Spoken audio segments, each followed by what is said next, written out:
Imagina el silencio, no el silencio de la paz, sino el silencio pesado y polvoriento de una oficina embargada. Es el verano de 1923 en Kansas City. No hay castillos, no hay princesas, y definitivamente no hay finales felices. Solo hay un hombre de 21 años, sentado en el suelo de un estudio vacío, masticando pan duro porque no tiene dinero para una cena caliente. Este es el hombre que años más tarde nos enseñaría a creer en la magia. Pero hoy Walt Disney no cree en nada. Solo siente el peso aplastante de la quiebra. Para entender este dolor, tenemos que rebobinar la cinta. Meses antes, este lugar, el estudio Love O'Gram, era un hervidero de risas y grafito. Walt había convencido a sus amigos para seguirle en una locura. Animar cuentos de hadas modernos. Tenía el carisma de un predicador y la visión de un profeta. Prometió oro, prometió gloria. Trabajaban día y noche, con los dedos manchados de tinta negra y los ojos rojos de cansancio, impulsados únicamente por la voz hipnótica de Walt que les aseguraba que estaban cambiando el mundo. Pero el arte es un amante cruel cuando no sabes de negocios. La realidad golpeó la puerta con los nudillos de un acreedor furioso. Los clientes no pagaban. Los cheques rebotaban como pelotas de goma. Walt, el visionario, se olvidó de ser Walt, el contable. Dejó de pagar el alquiler de su habitación para pagar los sueldos de sus dibujantes, hasta que incluso eso fue imposible. Empezó a dormir en la oficina usando cojines de sillas como colchón. Se duchaba en la estación de tren una vez a la semana. El hambre dejó de ser una metáfora para convertirse en un calambre constante en el estómago. Y en esa soledad abismal ocurrió algo curioso. Algo que la historia a menudo maquilla, pero que fue visceralmente real. En la papelera del estudio, entre los bocetos desechados de sueños rotos, vivía una familia de ratones. Walt, solo y desesperado, no los vio como plaga. Los vio como compañeros. Atrapó a uno. Lo metió en una jaula improvisada sobre su mesa de dibujo. Lo alimentó con las migajas de su propia miseria. Empezó a dibujarlo. Ese pequeño roedor no sabía que estaba salvando la cordura del hombre más imaginativo del siglo. Pero la amistad de un ratón no paga deudas. El estudio quebró. Oficialmente. Love O'Gram cerró sus puertas. Walt tuvo que vender su cámara, su herramienta más preciada, el ojo mecánico con el que capturaba sus fantasías. La vendió por migajas para pagar el billete de tren más importante de la historia del entretenimiento. Destino, California. En su bolsillo, solo $40 y una camisa de repuesto. En su corazón, una mezcla tóxica de vergüenza y una determinación aterradora. Subió a ese tren de Santa Fe en julio de 1923. Primera clase. Sí, has oído bien. Estaba en la ruina, pero viajó en primera clase. ¿Por qué? Porque Walt Disney entendía algo que nadie más veía. La imagen lo es todo. Si iba a llegar a Hollywood, tenía que llegar como un ganador, aunque por dentro se sintiera un fraude. Mirando por la ventanilla, vio las llanuras de Kansas desvanecerse, y con ellas, su primer fracaso. Llegó a Los Ángeles con la esperanza de que el cine de acción real lo salvara. Pensó, se acabó la animación, es demasiado dolorosa. Quería ser director de cine. Quería olvidar los dibujos, pero el destino tiene un sentido del humor retorcido. Walt no sabía que en esa ciudad de sol y palmeras le esperaba una prueba aún mayor. No sabía que pronto crearía un éxito mundial, solo para que se lo arrancaran de las manos de la forma más cruel posible. La pesadilla de Kansas era solo el prólogo. El verdadero robo estaba a punto de comenzar. Hollywood en 1923 era una bestia hambrienta. Walt llegó queriendo ser director de cine real, alejarse de los dibujos que le habían roto el corazón en Kansas. Pero Hollywood lo masticó y lo escupió. Nadie quería a un chico de granja dirigiendo actores. Tras semanas de portazos en la cara y suelas de zapatos gastadas, Walt tuvo que tragar su orgullo. Regresó a lo único que sabía hacer. Convenció a su hermano Roy, el sensato, el financiero, el ancla de su cometa, para fundar el Disney Brothers Studio. No en un rascacielos, sino en el garaje trasero de su tío Robert. El alquiler costaba $5 al mes. Saltamos a 1927. 4 años de trabajo duro habían dado sus frutos. Walt ya no estaba en el garaje. Tenía un equipo, tenía oficinas, y lo más importante, tenía un distribuidor en Nueva York, Charles Mintz, un hombre de negocios astuto, con trajes caros y una sonrisa que no llegaba a los ojos. Mintz pidió algo nuevo. Universal Pictures quería un personaje para competir con el gato Félix, pero no querían gatos. «Dame un conejo», dijo Mintz. Y Walt, con la ingenuidad de quien cree que el talento lo protege todo, creó a Oswald. Oswald, el conejo afortunado. Oswald fue un bombazo. Fue viral antes de que existiera Internet. La gente hacía cola en los cines. Había lápices de Oswald, barras de chocolate de Oswald. El dinero empezó a fluir. Walt, con solo 26 años, se sintió el rey del mundo. Compró un coche, se casó con Lillian y cometió su error fatal. Confió. Se trajo a sus viejos amigos de Kansas City para trabajar con él.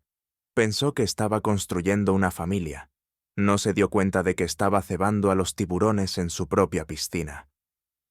Febrero de 1928. Walt y Lillian suben a un tren hacia Nueva York, pero esta vez no es el viaje de un vagabundo, es el viaje de un conquistador. El contrato de Oswald expiraba, y Walt iba a exigir un aumento. Quería más presupuesto para mejorar la calidad. En su mente, él tenía el poder. Él era el genio creativo. ¿Qué era Mintz sin él?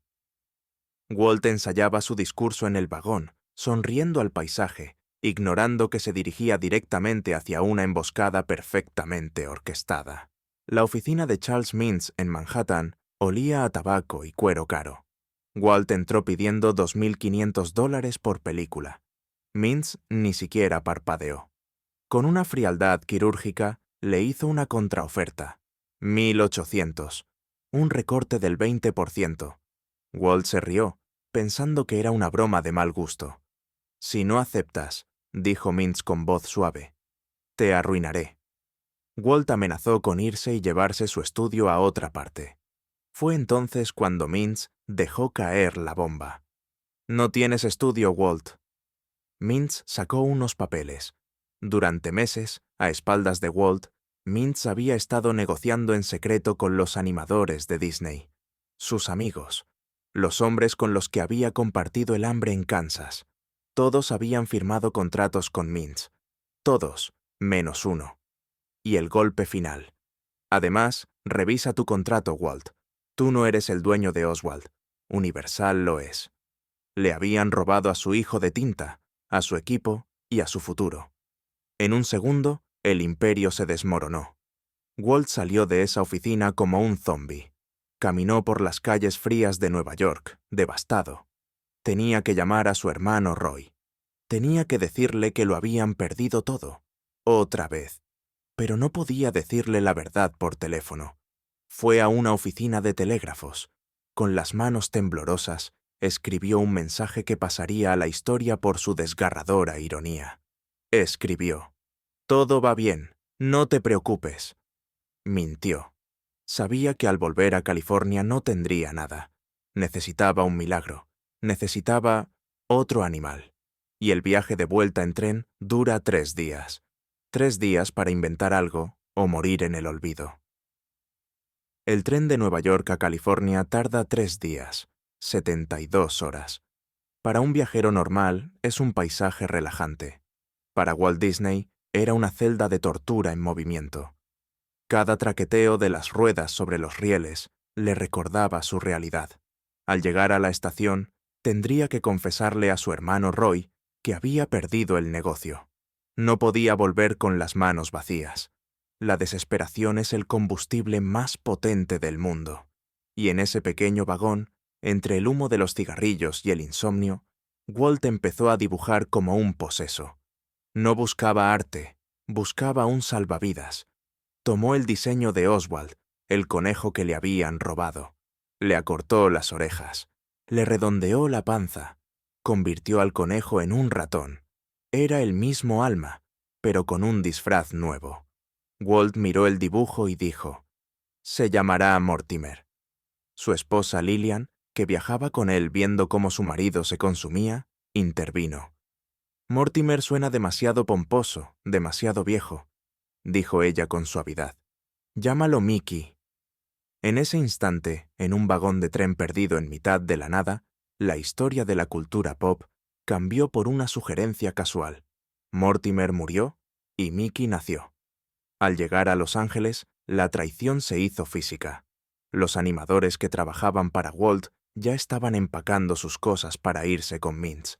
El estudio era un barco hundiéndose, pero hubo uno que no se movió. Ub Iwerks, el mejor dibujante que Walt jamás conoció. Un hombre capaz de dibujar 700 bocetos en un solo día. Mientras los otros traidores cumplían su contrato final, Walt y Ub se encerraron en un cuarto trasero, trabajando en secreto como conspiradores. Ub era la mano ejecutora, Walt el alma. Juntos, en un frenesí de cafeína y miedo, animaron el primer corto de Mickey, Plain Crazy. Hicieron una proyección de prueba. Era divertido, era ágil, pero había un problema. Nadie lo quería. Los distribuidores cerraron la puerta en la cara de Walt. ¿Por qué? Porque en 1927 el mundo había cambiado. Se había estrenado El cantor de jazz. El cine mudo estaba muriendo a una velocidad vertiginosa.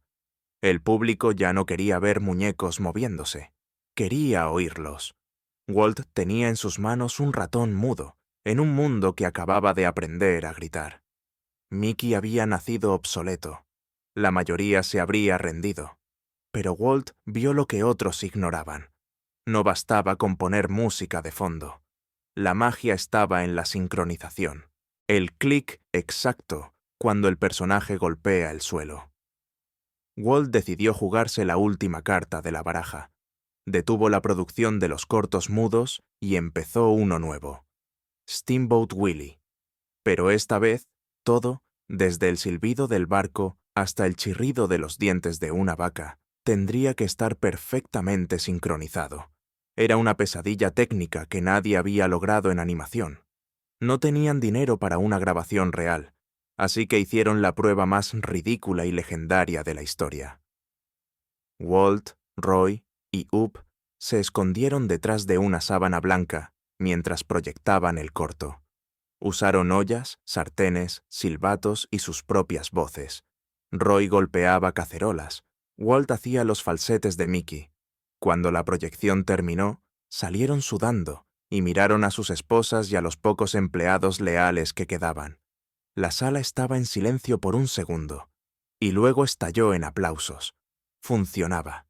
La vida cobraba sentido con el sonido. La prueba casera fue un éxito, pero los cines no proyectan ollas y sartenes.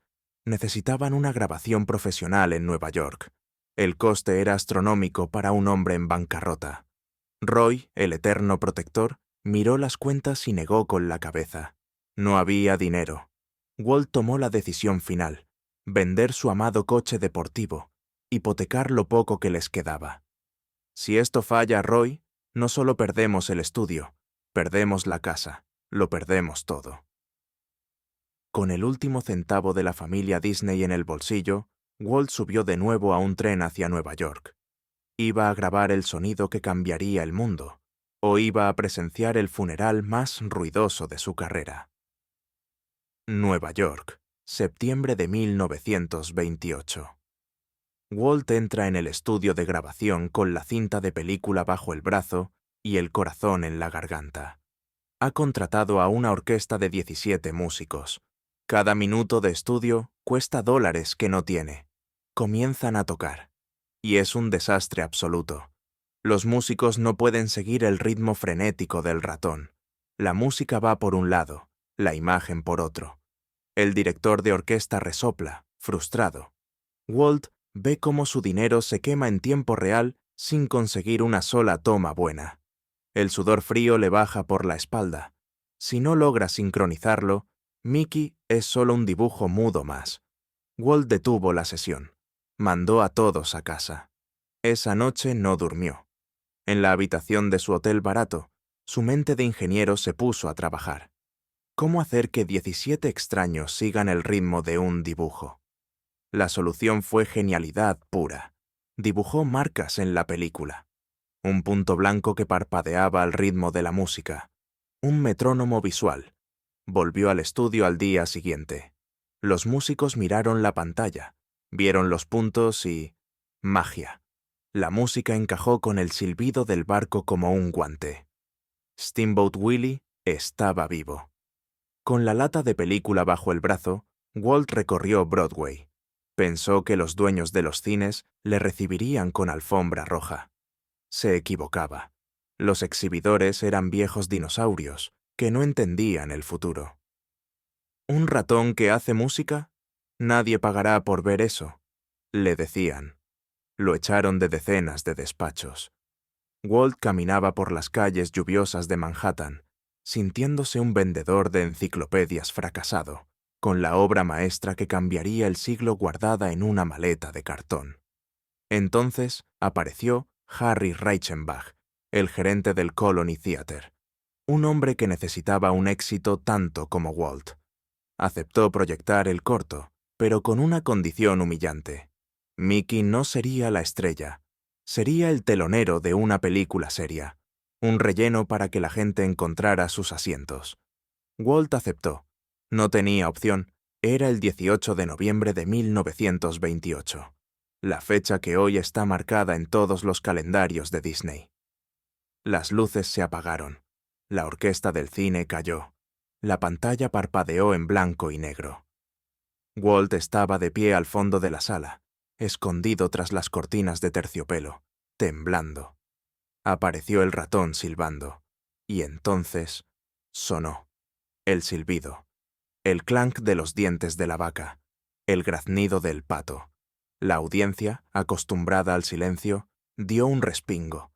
Hubo un segundo de confusión, y luego una carcajada, y otra, y otra. La sala entera rugía. La gente señalaba a la pantalla, incrédula. No estaban viendo un dibujo, estaban viendo vida. Walt lloró en la oscuridad. Sabía que el mundo nunca volvería a ser igual. La crítica enloqueció. La revista Variety publicó: «Es un éxito de taquilla». De la noche a la mañana, Mickey Mouse era más famoso que muchos actores de carne y hueso. Pero aquí viene la cruel paradoja del artista. La fama no es dinero. Mientras el mundo aplaudía, Walt y Roy seguían contando centavos para pagar el alquiler. Los distribuidores depredadores volvieron, ofreciendo comprar los derechos de Mickey. Esta vez, Walt recordó la lección de Oswald. «No», dijo. «Mickey es mío». Prefirió pasar hambre siendo dueño de su destino que ser rico siendo un empleado. El éxito es una droga peligrosa. El público pedía más. Más ratón, más música, más rápido. Walt se lanzó a trabajar 18 horas al día para cumplir con la demanda. Contrató más gente, expandió el estudio, durmió menos.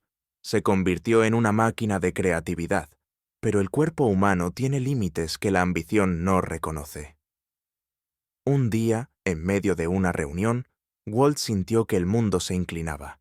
Su visión se nubló. No lo sabía aún, pero estaba a punto de enfrentarse a un enemigo que no podía dibujar ni vencer con música. Su propia mente rompiéndose en pedazos. 1931. Mickey Mouse era un icono global, pero su creador era un fantasma. La presión de superarse a sí mismo cada semana, de ser el genio infalible, rompió a Walt. Literalmente. Empezó a llorar sin motivo.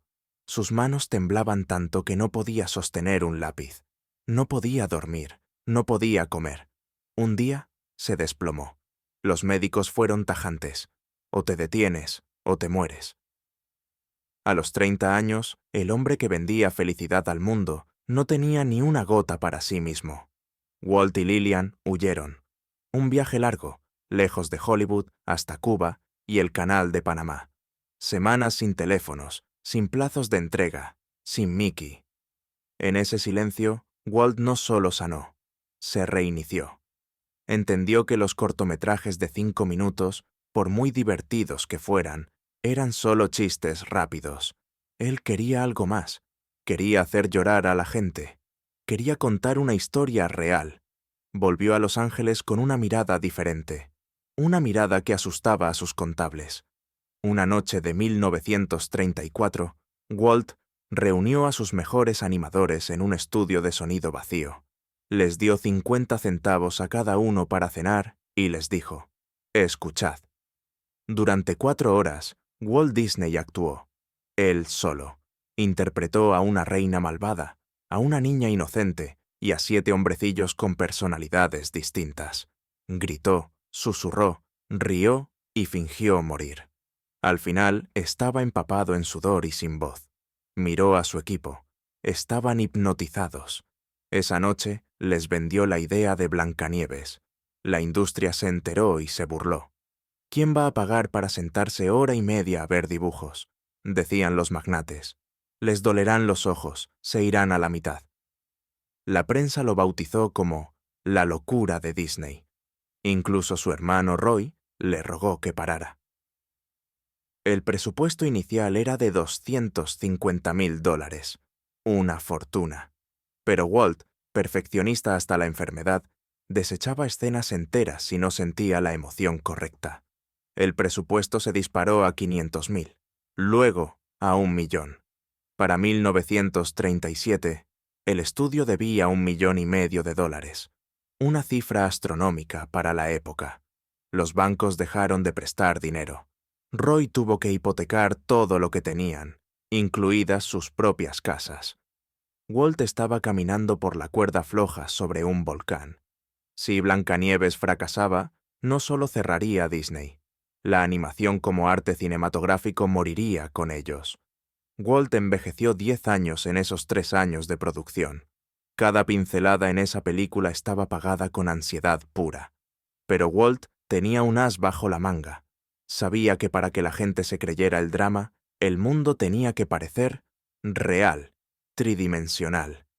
Inventó la cámara multiplano, una torre de 3 metros de altura donde pintaban el fondo, los árboles y los personajes en capas de cristal separadas.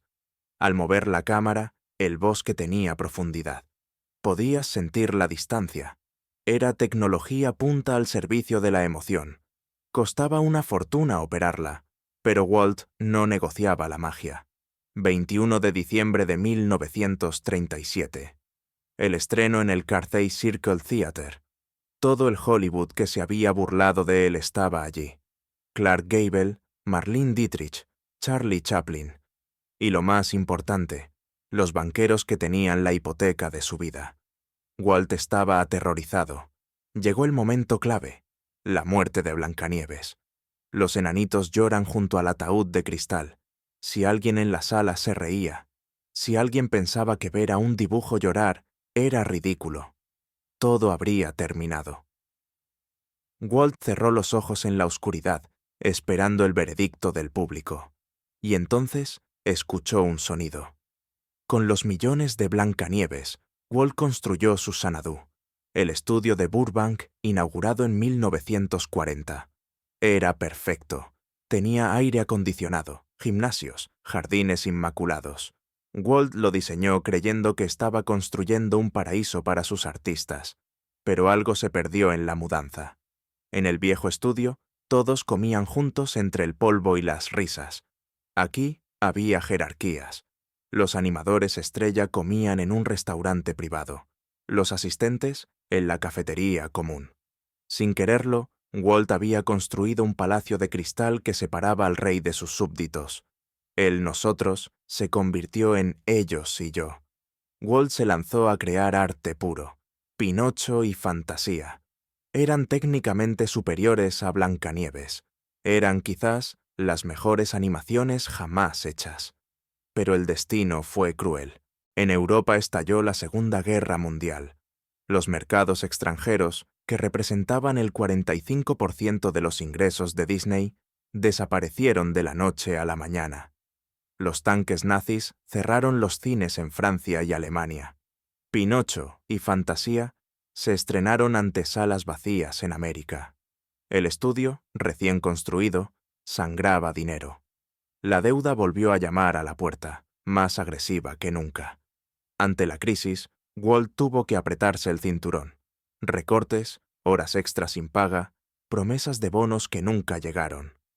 Pero Walt, en su mente, no era un jefe explotador. Se veía a sí mismo como un padre benévolo que estaba protegiendo a sus hijos de la dura realidad económica. ¿Por qué se quejan?, pensaba. Les he dado un palacio para trabajar. No veía que sus hijos apenas podían pagar el alquiler mientras él ganaba premios. Esa desconexión entre la autopercepción de Walt y la realidad de sus empleados fue la chispa que encendió la pólvora. Mayo de 1941. La tensión estalló. Los animadores se sindicalizaron. Walt lo tomó como una puñalada personal.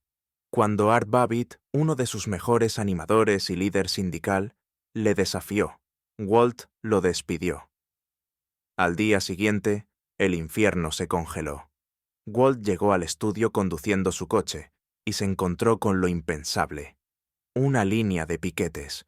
Cientos de sus artistas, los hombres que dibujaron a Mickey y a Dumbo, sostenían carteles que decían «Disney es injusto». Le gritaban, lo insultaban. Para Walt, aquello no fue una negociación laboral. Fue una traición shakespeariana.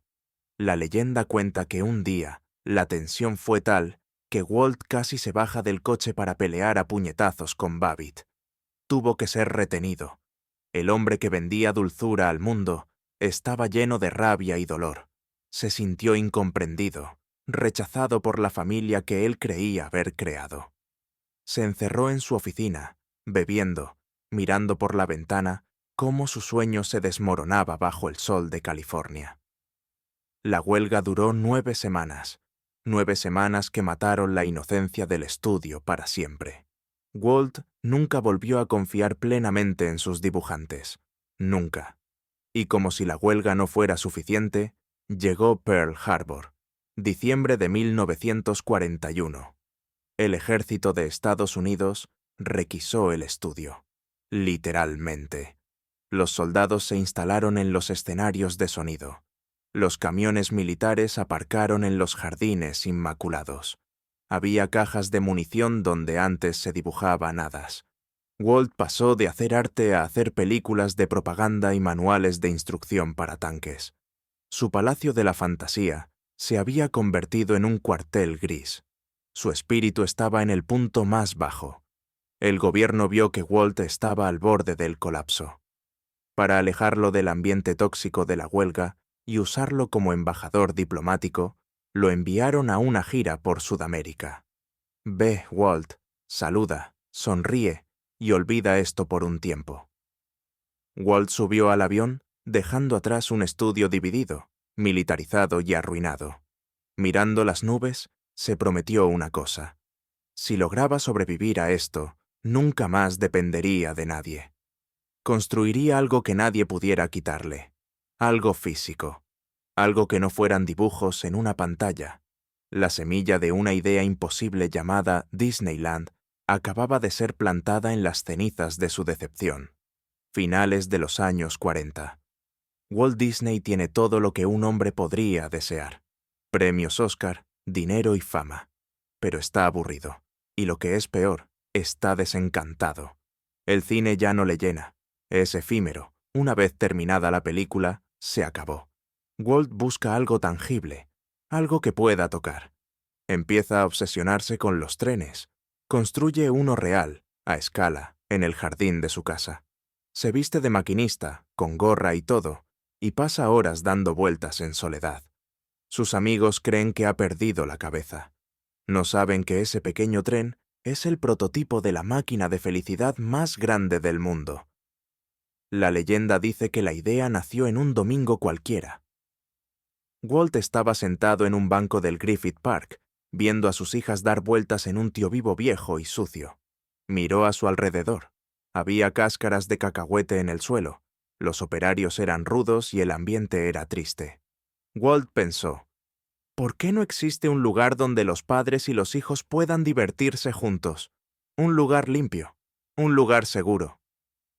En ese banco, entre la basura y el aburrimiento, Walt visualizó un castillo, no en una pantalla, sino bajo el cielo azul. Walt llevó la idea al estudio. Quiero construir un parque temático. La respuesta fue unánime. Estás loco, Walt. Los parques de atracciones de la época eran lugares de mala muerte, llenos de feriantes estafadores. Roy Disney, quien había pasado la vida salvando a Walt de la bancarrota, dijo, no. Se negó a financiarlo. Esto hundirá a la compañía, Walt. Nadie va a ir a un naranjal en Anaheim bajo el sol abrasador. Por primera vez, los hermanos dejaron de hablarse. Walt estaba solo de nuevo, como en Kansas, como en el tren desde Nueva York. Si el estudio no pagaba, él lo haría. Walt fundó su propia compañía privada, Wed Enterprises. Vació sus cuentas personales, vendió su casa de vacaciones y, lo más aterrador, cobró su seguro de vida. A los 50 y tantos años, Walt Disney estaba hipotecando la seguridad de su familia por un sueño de hormigón y fibra de vidrio. Era su apuesta final. Si Disneyland fallaba, moriría en la ruina absoluta. Trabajaba con el frenesí de un hombre que sabe que se le acaba el tiempo. Diseñaba cada farola, cada papelera, cada árbol. Era su mundo, y en su mundo todo tenía que ser perfecto. 17 de julio de 1955, el día de la inauguración. La prensa lo llamó Domingo Negro. Fue una catástrofe bíblica. Se esperaban 15.000 invitados. Aparecieron casi 30.000 con entradas falsas. El asfalto de Main Street, recién vertido, se derritió con el calor de 38 grados, atrapando los tacones de las mujeres. Se quedaron sin comida. Una huelga de fontaneros obligó a Walt a elegir entre baños o fuentes de agua.